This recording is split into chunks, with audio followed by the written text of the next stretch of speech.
Hello students, मैं विनीत कुमार पाठक अपने YouTube channel पाठक chemistry classes में आप सभी का एक बार पुनः स्वागत करता हूं। आज हम लोग एसिड एंड बेस के केमिकल प्रॉपर्टीज़ का अध्ययन करेंगे। फर्स्ट रिएक्शन है how do acids and bases react with metals. तो एसिड और बेस मेटल के साथ में कैसे रिएक्शन करते हैं।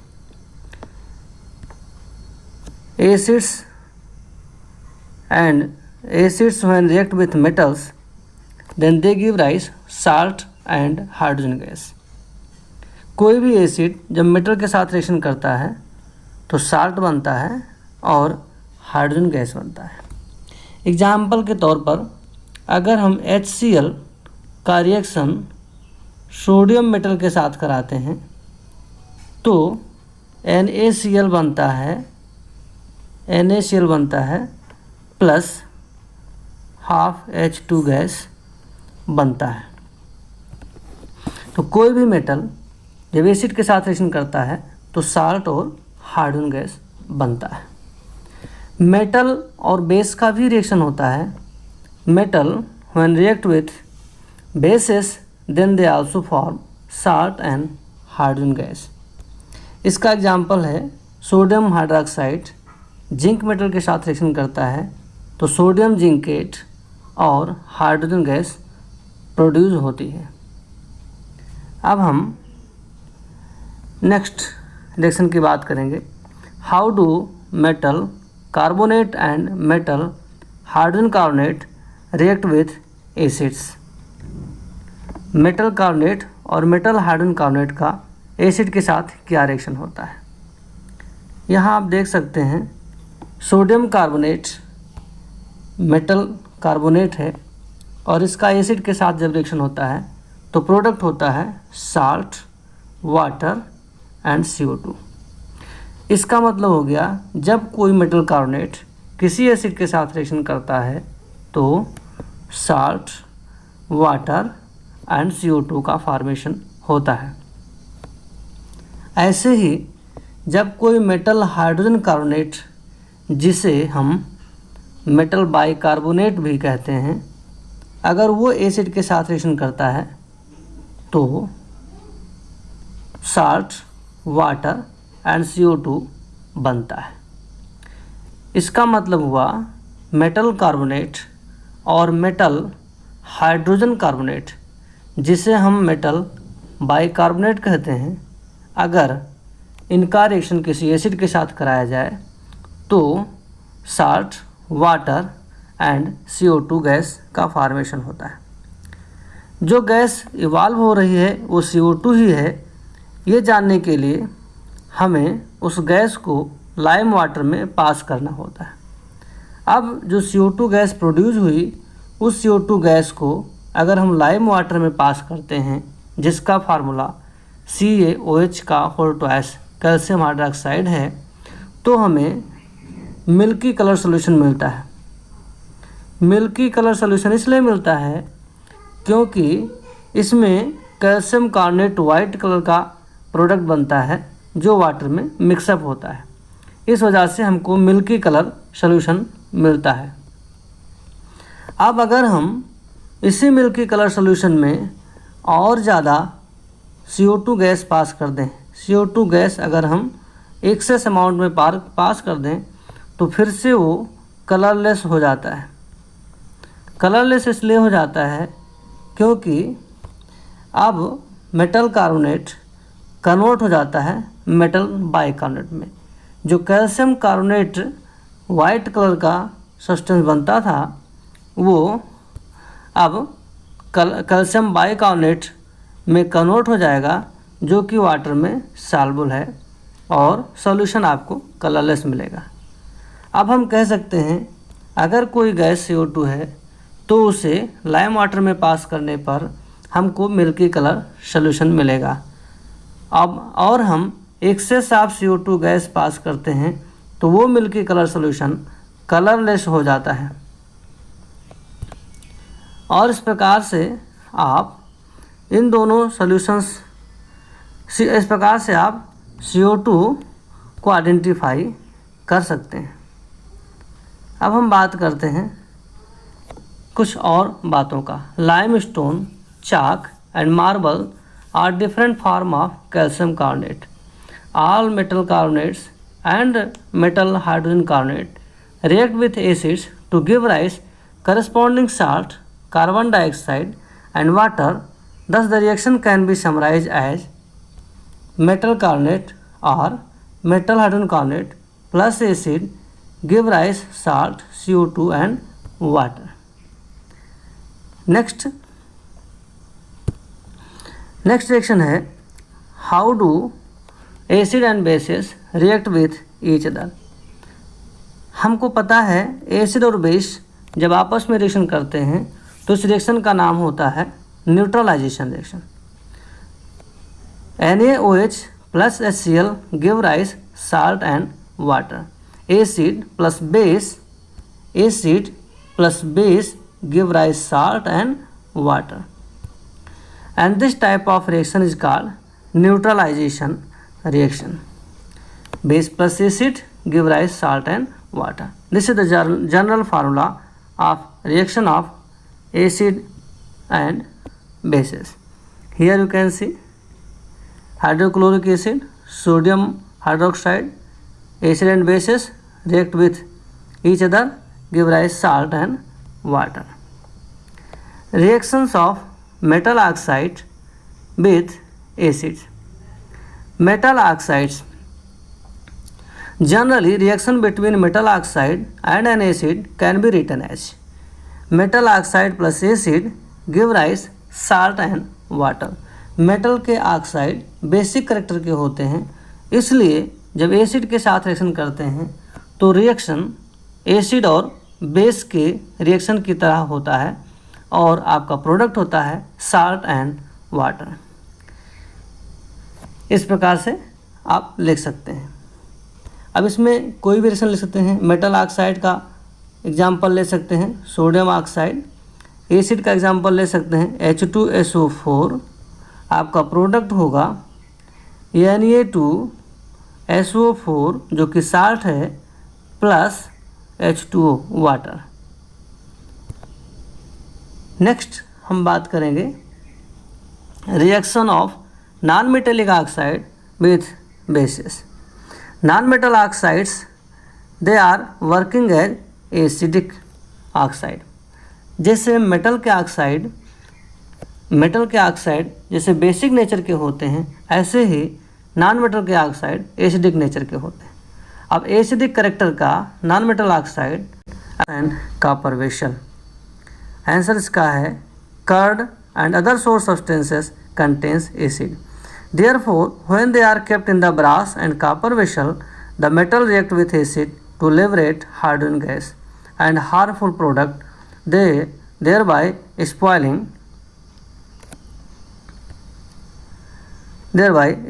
the food. Second question है which gas is usually liberated when an acid react with metal? Illustrate with an example. How will you test for the presence of this gas? तो acid का जब metal के साथ reaction होता है तो hydrogen gas बनता है, और हाइड्रोजन गैस को टेस्ट करने का तरीका है अगर हम कोई burning match stick hydrogen gas के कांटेक्ट में ले जाते हैं तो ये पॉप साउंड के साथ में बर्न होता है। ये पॉप साउंड के साथ बर्न होता है। And when a candle brought near the shop bubbles, तो हम यहाँ पर इस प्रकार से टेस्ट कर सकते हैं। कोई गैस अगर हाइड्रोजन है तो वो पॉप साउंड के साथ में बर्न होगा। नेक्स्ट एक और क्वेश्चन है, metal compound react with dilute hydrochloric acid to produce effervescence. The gas evolve extinguishes a burning candle. Write a balanced chemical equation for the reaction if one of the compound form is calcium chloride. यहाँ पर metal compound अगर किसी acid के साथ react करता है और इफरविसेंस होता है। इफरविसेंस का मतलब है कि जैसे हम पेप्सी या कोको कोला की बोतल को ओपन करते हैं तो उसके अंदर से कुछ गैस निकलता है, झाग बाहर आता है, ये एफर्वेसेंस होता है। साथ में ही कुछ सनसनाहट की आवाज़ें भी सुनाई पड़ती हैं। तो जब CO2 गैस वाटर में से होकर बाहर आता है तो एफर्वेसेंस होता है, और ये जो गैस है वो CO2 है, और CO2 गैस फायर को एक्सटिंग्विश कर सकती है, ये फायर को बुझा सकती है। अब इसका रिएक्शन है calcium carbonate plus 2HCl give rise CaCl2 plus CO2 plus H2O। Next question है what do all acid and bases have in common. Acid और बेस दोनों में कॉमन क्या होता है? ये एक प्रैक्टिकल है, इसमें एक आयरन नेल लगाया गया है, बल्ब का इस्तेमाल हुआ है, बैटरी लगाई गई है, डाइल्यूट सल्फ्यूरिक एसिड का इस्तेमाल हुआ है, और यहाँ पर बल्ब ग्लो करता हुआ दिखाई पड़ रहा होगा। Glowing of the bulb indicate that there is a flow of electrical current through the solution. The electrical current is carried through the solution by ions. तो यहाँ पर बल्ब इसलिए जलता है क्योंकि इस सोल्यूशन में आयंस हैं। एसिड और बेस दोनों को अगर हम डिजॉल्व करते हैं कोई सोल्यूशन में तो दोनों आयंस प्रोड्यूस करते हैं। एसिड प्रोड्यूस करते हैं H+ आयन, जिसको हम हाइड्रोनियम आयन के फॉर्म में देख सकते हैं वाटर में, और बेस प्रोड्यूस करते हैं हाइड्रोक्साइड आयन। तो कॉमन ये है कि एसिड और बेस दोनों एक्वस सोल्यूशन में आयंस प्रोड्यूस करते हैं, और आयंस प्रोड्यूस होने की वजह से दोनों इलेक्ट्रिक करंट को कैरी कर सकते हैं। अब हम बात करेंगे यहाँ, इस चीज़ को आप नोट भी कर सकते हैं। Since the cation present in the acid is H+, this suggest that acid produces hydrogen ion in aqueous solution which are responsible for their acidic property. What happens to an acid or base in water solution? Water solution में acid और base के साथ में क्या होता है? अगर हम एसिड को वाटर में डालते हैं तो हाइड्रोजन आयन प्रोड्यूस होता है जो कि हाइड्रोनियम आयन के फॉर्म में होता है, और अगर बेस को वाटर में मिलाते हैं तो ये प्रोड्यूस करता है hydroxide ion. This experiment suggests that hydrogen ion in HCl are produced in the presence of water. The separation of hydrogen ion from HCl molecule cannot occur in the absence of water. Water के absence में acid अपना H+ ion release नहीं कर पाते और उनका acidic character आप नहीं देख सकते। लेकिन जब आप वाटर के प्रेजेंस में एसिड को रखते हैं तो अपना हाइड्रोजन आयन प्रोड्यूस करते हैं और उनमें एसिडिक प्रॉपर्टी आ जाती है। यही वजह है कि ड्राई HCl गैस में ब्लू लिटमस रेड नहीं होता, जबकि HCl एक्वस सोल्यूशन में ब्लू लिटमस रेड में कन्वर्ट हो जाता है, क्योंकि एक्वस सोल्यूशन ऑफ HCl में हाइड्रोजन आयंस प्रेजेंट होते हैं। ये इनका रिएक्शन है। In presence of water they give rise hydronium ion. Hydrogen ion cannot exist alone, but they exist after combining with water molecule. Thus, hydrogen ion must always be shown as H+ aqueous or hydronium ion. Now, bases. We have seen that acid gives hydronium ion. तो base क्या देते होंगे? Base देते हैं hydroxide ion. इनका भी example यहाँ लिखा। Bases generates hydroxide ions in water. Bases which are soluble in water called alkali. ये इम्पोर्टेंट है, bases are called alkali. Bases को हम एल्कली कहते हैं। एल्कली इसलिए कहते हैं क्योंकि वो ऐसे बेस हैं जो वाटर में soluble हैं। All bases are not alkali, but all alkalis are bases.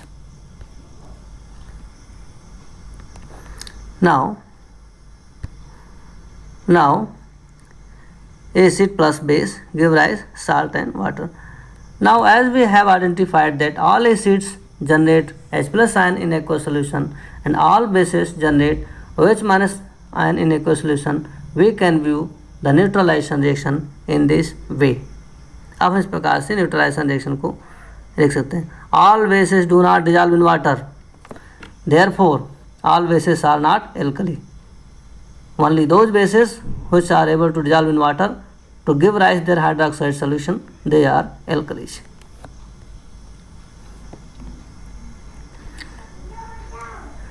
और एक क्वेश्चन है, why do HCl, HNO3 etcetera show HD character in aqueous solution while solutions of compound like alcohol, glucose do not show HD character।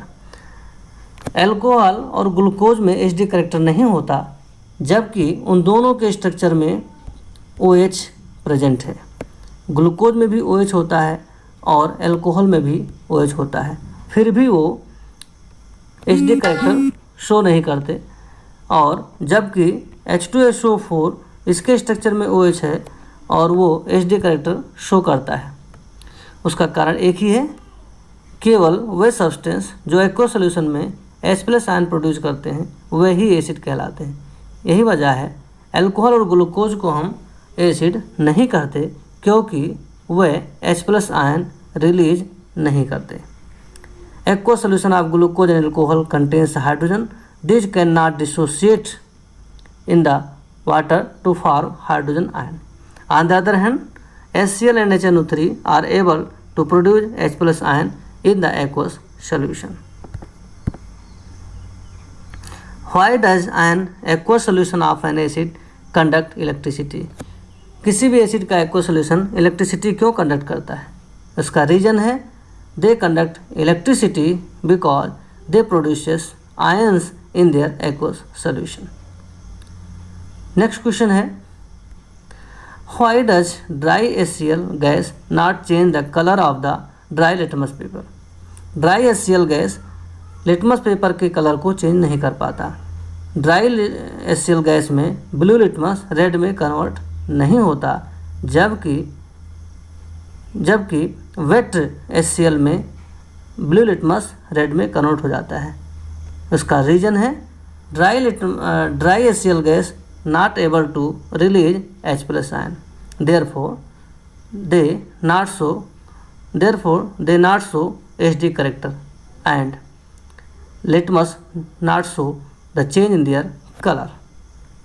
तो dry HCl में H+ ion produce नहीं होते, इस वजह से उसमें HD करेक्टर नहीं होता और लिटमस पेपर का कलर भी चेंज नहीं होता। While diluting an acid, why is it recommended that acid should be added to water and not water to the acid? जब हमको किसी एसिड को डाइल्यूट करना होता है तो हम वाटर में एसिड मिलाते हैं, एसिड को वाटर में नहीं मिलाते। Acid should be added to water, acid को वाटर में मिलाना है, not water to the acid, water को एसिड में नहीं मिलाना होता है। इसका रीज़न है कि एसिड और वाटर का रिएक्शन एक्सोथर्मिक रिएक्शन है। This is the type of exothermic reaction. इस रिएक्शन के दौरान बहुत सारा हीट प्रोड्यूस होता है। अब अगर आप वाटर में एसिड को मिलाएंगे तो इतनी हीट प्रोड्यूस होगा कि उससे एक्सप्लोजन भी हो सकता है, बर्निंग भी हो सकता है। इसलिए process of dissolving an acid is an exothermic process. It is always recommended that acid should be added to water. If is done in the other then it is possible that because of the large amount of heat generated to be explode. इसमें explosion होने के chance है, burning होने के chance है। तो इसका simple सा आंसर है due to highly exothermic nature of the reaction between the water and acid. Next question है, how is the concentration of hydronium ion affected when a solution of an acid is diluted? अगर किसी acid के solution को हम dilute करते हैं तो hydronium ion पर क्या इफेक्ट पड़ता है? तो जब हम किसी सोल्यूशन को, किसी भी एसिड सोल्यूशन को डाइल्यूट करते हैं तो hydronium ion per unit volume decrease होने लगता है, और जब हाइड्रोजन आयन का संख्या पर यूनिट वॉल्यूम कम होने लगता है तो स्ट्रेंथ ऑफ एसिड भी डिक्रीज होने लगता है, यानी एसिडिक करेक्टर क्या होगा, कम होता चला जाएगा। और एच डी करेक्टर कम होने का मतलब है पीएच की वैल्यू बढ़ना। नेक्स्ट क्वेश्चन है, how is the concentration of hydroxide ion affected when base excess base is dissolved in a solution of sodium hydroxide? The concentration of hydroxide ion would increase when excess base is dissolved in the solution, therefore their pH will increase. अगर हम excess base डालेंगे तो उसका pH बढ़ता चला जाएगा और basic character बढ़ता चला जाएगा। और how strong are acid or base in the solution, तो कोई एसिड कोई बेस कितना स्ट्रांग है ये जानने के लिए हमें पीएच स्केल जानना होगा और इसके बारे में हम नेक्स्ट वीडियो में स्टडी करेंगे। आज के लिए इतना ही। Thank you very much.